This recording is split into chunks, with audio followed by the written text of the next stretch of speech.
All right. Hey, everybody. Welcome back to this episode of Think Business Live. I'm looking forward, Patrick, I'm really looking forward to talking with Patrick Stewart. Patrick, it's great to see you. It looks so relaxing where you are. Let me give a quick intro on you. Patrick Stewart is the CEO of Apricot Lane Boutique, the most popular women's fashion franchise with over 80 locations. Before Apricot Lane, he was the CMO of Sears Holdings and was responsible for driving record revenue of $1.2 billion and a 35% increase in profitability, which I always love talking about profitability. And I love talking about everything that we're going to talk about today as far as franchise, empowerment, and things of that nature. You know, one of the things, Patrick, that I see people drawn to franchises, especially in kind of today's world, you know, you look at numbers, 4 million people left their jobs in April of 2021. Many people are, because of COVID, realigned with their values. They want something different. They want more fulfillment. They want to start their own business, but they don't necessarily know how. And I love the franchise model because it kind of puts it in a framework and a box for them. So talk a little bit about Apricot Lane Boutique and how, you know, and how it works for people as a franchise model. Yeah, you bring up a really great point. A whole lot of people allowed, or in a good way, allowed the year of COVID to become like a reset. Yeah. And they did some self-reflecting and said, boy, I want to do something different, more fulfilling. That's what we see all the time. We saw it before COVID. We see it now. It is a lot of people that have had this dream for a long time to be in business, but a lot of people took a long time to get there because it was so intimidating to think, how do I get started? Right. And franchise models take away a lot of that unknown, because at their best, they're supposed to be, here's a proven business model. You don't have to start from scratch. Right. You are given a giant leap forward. And if it's a really good franchise model, and this is ours, we have this deep support team so that you don't have to be an expert in everything to be successful. You bring a passion. If you've got a passion for fashion, we're definitely for you. You bring a passion to it, and then you hopefully have a nice support team that can give you all the expertise that you're going to need in all the critical areas of business. And then if it's a proven business model, the pieces really work together. And you talked a little bit about profitability. So that just relieves a lot of the stress. You get this joy of owning your own thing that gets to grow over time, becomes more and more profitable, but you're also having this great real interface with all customers. So if you like people and like making people happy and having this wonderful exchange, and if fashion is the business that you enjoy, we're definitely for you. But anybody, there's lots of businesses out there that are franchises. If you've been thinking about, maybe I should take some of my hard-earned skills and leverage them in a way that's more rewarding to me, please do it. Start looking into it. Yeah, no, I love what you're talking about. And I want to rewind a little bit what you're talking about, because, you know, you're talking about a support team. And I think that's one of the things I find as a business coach, Patrick, is everybody's always nervous about not necessarily step 100, but just the next step. And so it's kind of like, you know, the next one or two steps. Talk a little bit about how you support somebody who is interested in fashion, who is interested in this type of industry and business, how you kind of walk them through step by step and what support really means. I think that's where people need to kind of understand the value of that. You know, as a business coach, I tell my clients all the time, I'm always accessible. I return every call, text, email every day. I do no contracts. And if I ever don't do it, stop using me, right? I will always follow up on that. And so I think accessibility and support is so important. So can you talk to that? You are exactly right. So I'll start by saying that we know, everyone on my team, including me, knows every one of our franchisees by name, usually knows their spouses, their families, their support group. And we're all available through our mobile phones to send me a text and watch the CEO of the company reach out to you within 5 minutes. It's that immediate. It's all the time. it's that way always. It's not just before you become a franchisee or year one. Right. It's that way always. So we're always there as a support group. But the type of things that you get, this is really great because there can be so much. So we should talk about, well, what's it like leading up to owning? Well, there is, the normal thing, if you're going to be in a boutique business, it's like, don't I need a place? Well, yes, you do. And you need help finding the right location. So we are scouting with you in person a market tour. This is before you've ever signed any agreement. You're not even a franchisee yet. You're just talking to us. We tour markets with you to find locations. We tour several, and we're looking at great locations, and we're doing traffic studies and density studies because we want to get a real good handle on what the value is of the lease. So it's like we're a realtor doing a home shopping with you. We want to make sure that the lease is going to be right for the type of revenue that it's going to get, because we're projecting what the profitability is going to be overall. So it's a pretty long and very important foundational start to the business, is making the real estate decision. And then we help you after that negotiate the lease terms, both in length of time and is it going to be a percentage rent? Is it going to be fixed? Is it going to be growing over time? All very important decisions. Then we help you with staffing. We help you get started on all social media accounts, which we set up for you. And we put together a kind of like a Google My Business website. That's not so much for e-commerce. It's so that you're easily found. So we give you this digital footprint so that the overall experience of a brick and mortar expands digitally. And it's about being local, but even if local, you need all those digital touch points. This is all before you open. We help introduce you to the vendors that you can purchase all the apparel. So we have a network of like more than 70 vendors. We'll take you to visit them in person, in the Fashion District in Los Angeles. And we're setting up relationships because we want you eventually to be in total control of the buying for your own boutique. This is kind of uncommon like no one else does this. Usually a headquarters would say, here's what you must buy, or at least a portion of it. But we don't operate like that. We want you to be a fully empowered owner, to be able to buy what your local audience really wants, not what we say they should want. We really want you to be in the best position to please your local audience. And so that's an idea for your audience to understand how it's a step-by-step process, and it's a continuation of giving you best practices and giving you a big support group. It's headquarters, yes, but it's all the other franchisees in the system. So imagine all the other owners helping you by telling you what's really working for them. We have group meetings where everyone gets together and we share thoughts, ideas, challenges, and how everyone gets past hurdles. So it's a really good system that works with a great support group internally and also other owners. Makes for owning a business that is, it's not common to people that haven't been part of a franchise. But if you've been part of our system, everyone that is a part of it would be able to tell you the same thing. Yeah, I love what you're talking about, and I appreciate kind of the step-by-step, especially for those that are interested in this.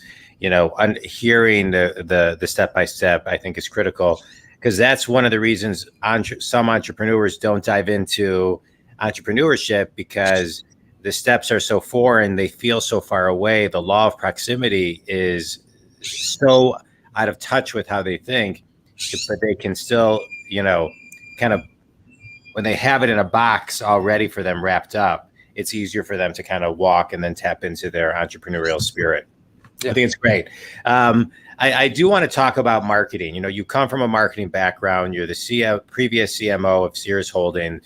You've got, we talked a little bit about your track record there, but to me, everything is marketing, right? And so there are so many things, there's so many competitors today, right? Whether, if you just look at your industry, any industry, there's so many competitors, and marketing really is a differentiator. So how do you, having a marketing background, just overall, how do you think about marketing? And then how do you apply that to Apricot Lane?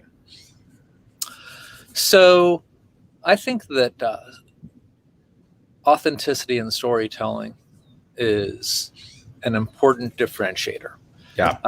And so, I definitely believe that there is a lot of effective marketing out there, and there's a lot of very ineffective if you haven't set the proper goals. And we teach best practices to all of our franchisees. And to illustrate a point of how I go about really saying this is the important storytelling that I want all of our owners to exercise as one of their greatest muscles, is to realize fundamentally this. If you are a boutique owner, you are going to appeal mostly to an audience that's within driving distance of your boutique. This is the audience that you can totally win day in and day out, because women prefer to try on, feel, and experience the clothing as opposed to ordering through the mail. So you don't really have to worry about, if you're talking about denim, shall I buy it through the mail or do I need to try on several pair? They want to try it on because that just is a better experience.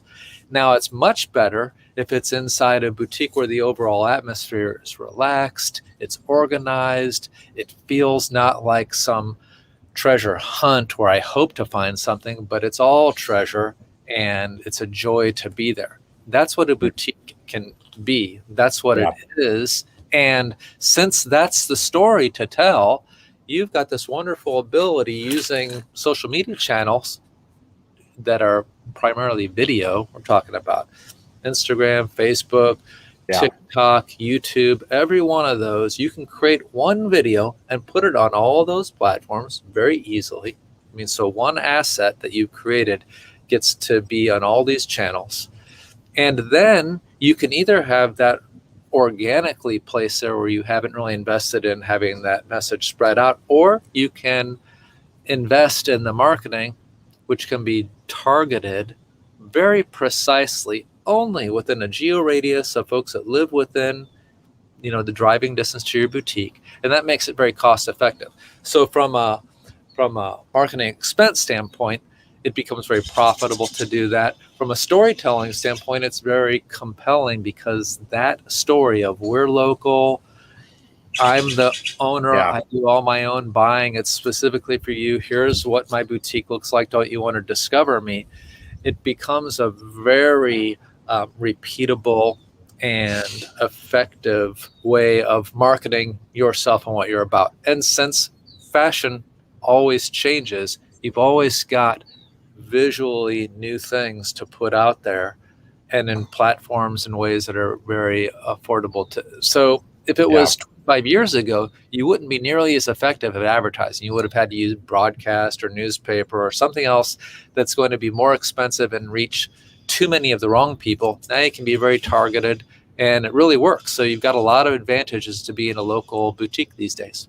For those who are listening to this and saying e-commerce has never been more prominent, my daughter's going to homecoming, my wife ordered 15 dresses online, had them delivered, and then returned all the ones that she didn't use, partially because she couldn't find, there wasn't a local place, they kept on saying, to actually go to, like a boutique.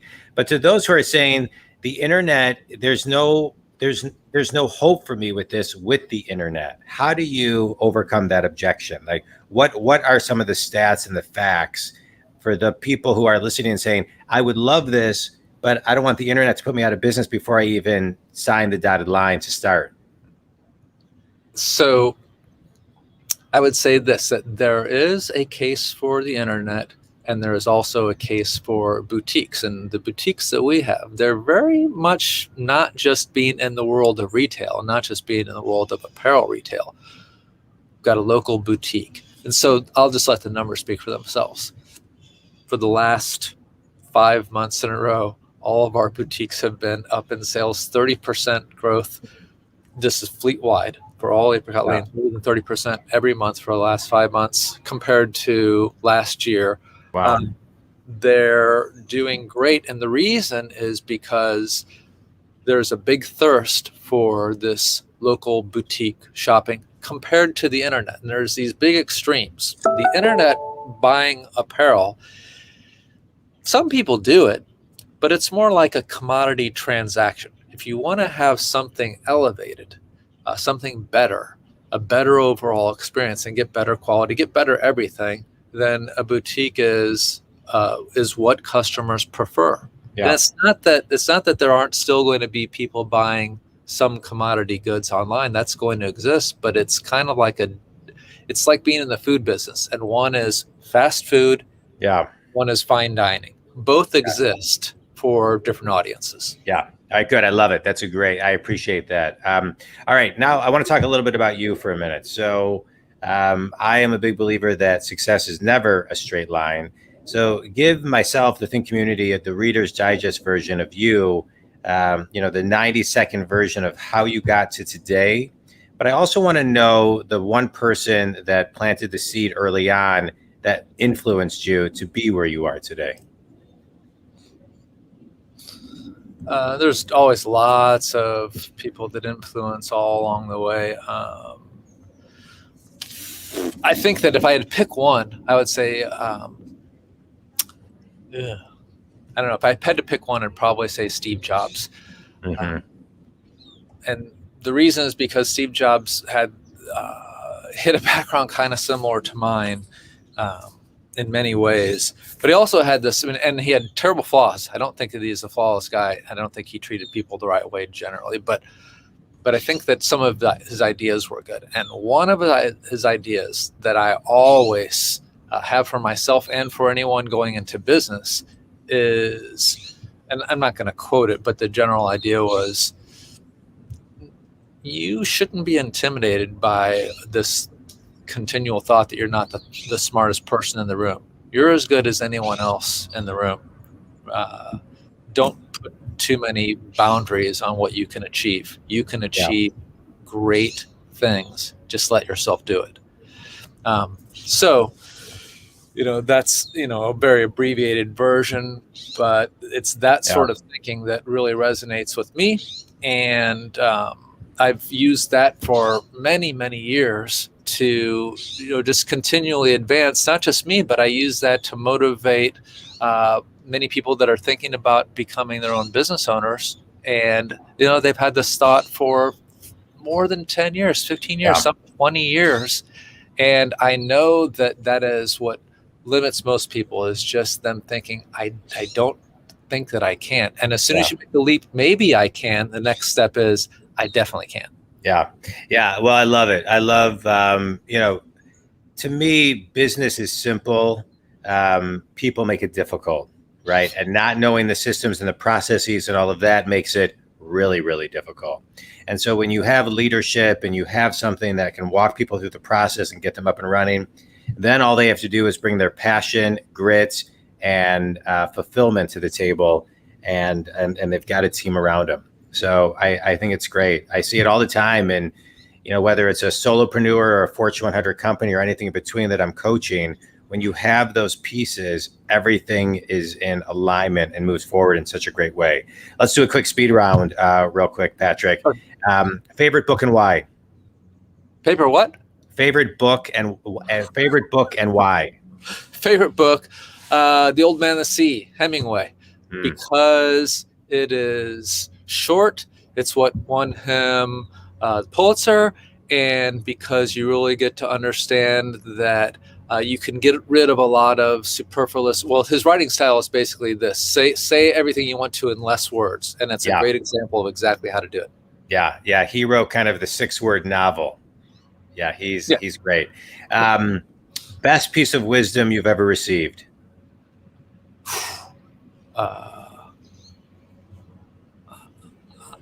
I don't know. Maybe something like the journey of 1,000 miles begins with a single step. It's good. It's good. Finish this sentence for the person that's listening and wants to take that first step, but they're scared. They should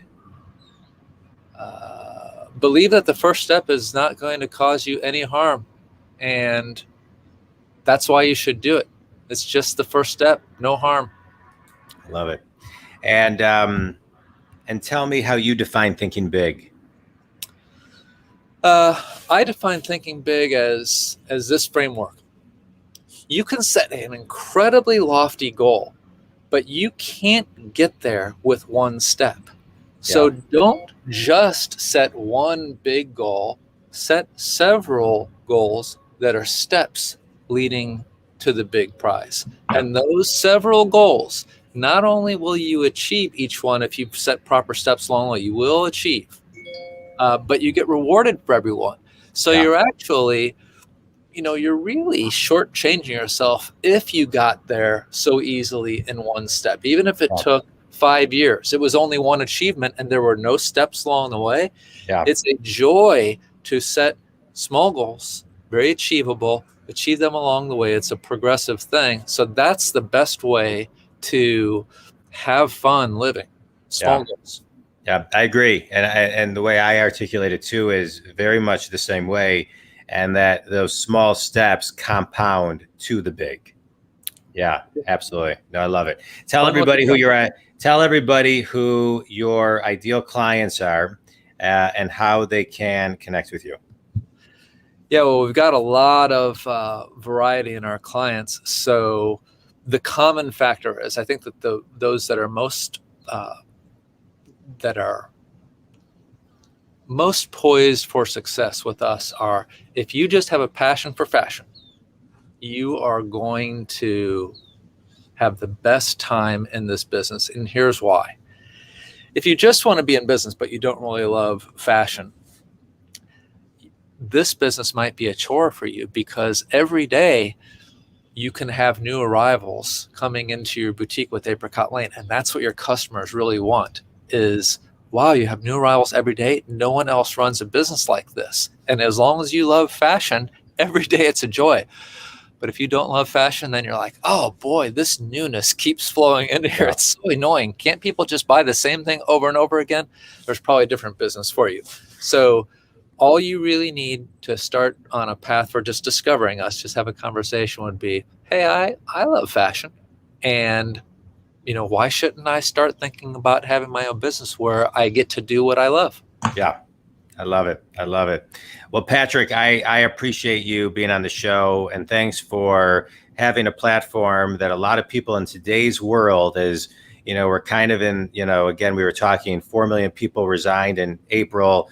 There's the great resignation. People are looking for something, and sometimes they don't know what they're looking for until it shows up. And so platforms like yours and companies like yours that can really help people accelerate the process, I think are great. I appreciate you taking time to talk to me and the Think Community. Think Community, if Patrick can help you, please reach out. Or if you know somebody who can, he can help, and Apricot Lane is a solution, that'd be great. ApricotLaneFranchise.com. Patrick, again, appreciate your time. Thanks so much. Think Community. Thanks, everybody. Thank you for having me.